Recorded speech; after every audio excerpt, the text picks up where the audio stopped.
ശബരിമലയിൽ സ്വർണ്ണ തിരിമറി സ്ഥിരീകരിക്കുന്നുണ്ട് ഹൈക്കോടതി. കേസെടുത്ത് അന്വേഷണം ആരംഭിക്കാൻ പ്രത്യേക അന്വേഷണ സംഘത്തിന് കോടതി നിർദ്ദേശം നൽകിയിരിക്കുകയാണ്. ദ്വാരപാലക ശില്പത്തിലേത് ചെമ്പുപാളിയെന്ന് രേഖപ്പെടുത്തിയ ഉദ്യോഗസ്ഥന്റെ ഇടപെടൽ അതീവ ദുരൂഹമാണ് എന്നും കോടതി വ്യക്തമാക്കി. വിഷ്ണു സുരേഷ് വിവരങ്ങളുമായി ചേരുന്നുണ്ട് കൊച്ചിയിൽ നിന്ന്. വിഷ്ണു, ഈ കോടതി ഇടപെടലിന് പിന്നാലെയാണ് ഈ ദുരൂഹതയുടെയൊക്കെ ചുരുളഴിയുന്നത്. ഇന്ന് ഈ ദേവസ്വം വിജിലൻസിന്റെ അന്വേഷണ റിപ്പോർട്ട് കോടതിക്ക് മുമ്പിലേക്ക് എത്തിയ ഘട്ടത്തിലും കോടതി ഇതിലൊരു വലിയ ദുരൂഹതയുണ്ട് എന്ന കാര്യം ചൂണ്ടിക്കാട്ടുന്നുണ്ടായിരുന്നു. DGPയെ കക്ഷി ചേർത്തിട്ടുണ്ട്. കേസെടുത്ത് അന്വേഷിക്കണം എന്ന നിർദ്ദേശം കോടതി നൽകിയിട്ടുണ്ട്. കോടതി പരാമർശങ്ങൾ ഇന്ന് കോടതിയിൽ കണ്ടത് എന്താണ് വിഷ്ണു സുരേഷ്?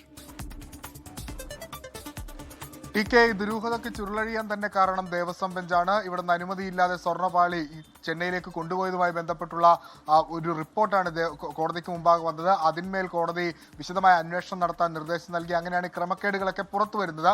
പിന്നാലെയാണ് ദേവസ്വം വിജിലൻസിനോട് അന്വേഷിക്കാൻ നിർദ്ദേശം നൽകിയത്.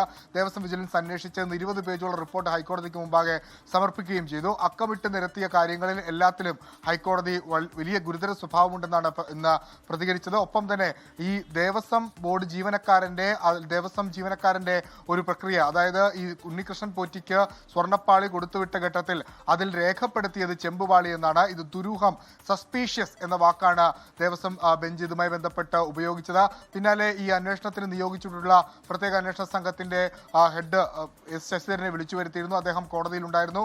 കുറ്റമറ്റ രീതിയിൽ അന്വേഷണം നടത്താനും സുതാര്യമായ രീതിയിൽ അന്വേഷണം നടത്താനുമാണ് നിർദ്ദേശം നൽകിയത്. വിവരങ്ങൾ കോടതിക്ക് മാത്രം കൈമാറുക, മാധ്യമങ്ങളുമായി ഒരു തരത്തിലുള്ള സമ്പർക്കത്തിൽ ഏർപ്പെടരുത്, പ്രതികരണങ്ങൾക്കും കടുത്ത വിലക്ക് ഏർപ്പെടുത്തിയിട്ടുണ്ട്.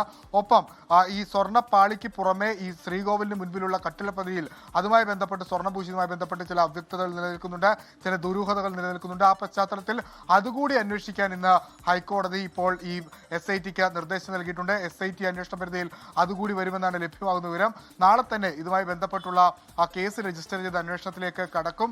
ഈ വിജിലൻസ് റിപ്പോർട്ടിന്റെ അടിസ്ഥാനത്തിലായിരിക്കും അന്വേഷണത്തിലേക്ക് കടക്കുക. ഒരു സുപ്രധാനമായ കാര്യമുള്ളത്, ദേവസ്വം ബോർഡ് ഇന്ന് റിപ്പോർട്ടിന്റെ അടിസ്ഥാനത്തിൽ ADGPക്കോ അല്ലെങ്കിൽ DGPക്കോ പരാതി നൽകും. ശബരിമലയിലെ ക്രമക്കേടുമായി ബന്ധപ്പെട്ട് ആ പരാതി കൂടി പരിഗണിച്ചായിരിക്കും ഒരുപക്ഷെ ക്രൈം രജിസ്റ്റർ ചെയ്യാനുള്ള സാധ്യതയുള്ളത്. 2 ആഴ്ച കൂടുമ്പോൾ അന്വേഷണ പുരോഗതി കോടതിയെ അറിയിക്കാനും കർശനമായ നിർദ്ദേശം നൽകിയിട്ടുണ്ട്. ഒപ്പം പരസ്യ പ്രതികരണങ്ങൾ ഈ ഉണ്ണികൃഷ്ണൻ പോറ്റിയും അതോടൊപ്പം ഈ സ്മാർട്ട് ക്രിയേഷൻസും ഒക്കെ ഒഴിവാക്കണം എന്ന നിർദ്ദേശം കൂടി കോടതിയുടെ ഭാഗത്തുനിന്ന് ഉണ്ടായിട്ടുണ്ട്.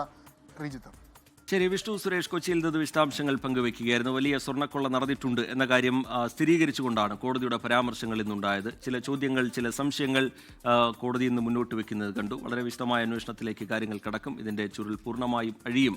അതിനുവേണ്ട നിർദ്ദേശങ്ങൾ അന്വേഷണ സംഘത്തിന് കൂടി നൽകുന്നുണ്ട് കോടതി. വിഷ്ണു സുരേഷ് അതിന്റെ വിശദാംശങ്ങൾ പങ്കുവയ്ക്കുകയായിരുന്നു. ലോകത്തെവിടെയായാലും ഏത് സമയത്തും 24 വാർത്തകളും ഓഗ്മെന്റഡ് റിയാലിറ്റി പാക്കേജുകളും എക്സ്പ്ലെയിനറുകളും വിശദമായി കാണാൻ ഞങ്ങളുടെ YouTube ചാനൽ നിങ്ങൾക്ക് സബ്സ്ക്രൈബ് ചെയ്യാം.